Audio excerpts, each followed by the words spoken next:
Are you ready to master CapCut in minutes? Whether you're a beginner or an expert, we've got you covered. This is part of our library of quick CapCut tutorials for easy editing solutions. And now I'm going to show you how to do camera movements in CapCut. Now here I have a man running across a sand dune and I want to zoom in on the man. But if I do that, he'll quickly move out of shot. So I want the camera to move with him. So let's move the playhead here and add a keyframe. Then let's zoom right in on the man. As you can see, the man quickly moves out of shot. So before he moves out of shot, let's move the playhead to where the man's still in shot. And let's adjust the image so we can drag it in the player here. So the man's in the middle of the window.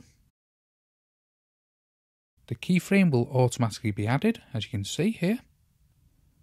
You can keep moving it along and then dragging the man so he's more in shot.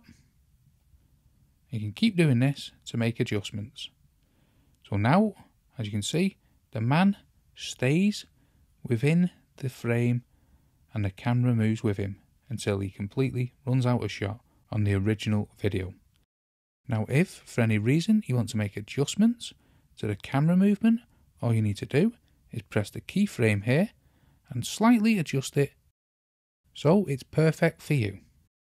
So that's how to do camera movement in CapCut. You've experienced a quick CapCut tutorial, but the journey doesn't end there.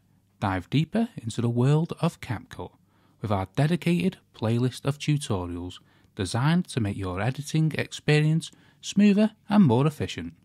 Learn everything from basic edits to advanced techniques that will take your videos to the next level. So what are you waiting for? Click the link in the description below or on screen now to start watching, and don't forget to hit that subscribe button for more helpful content.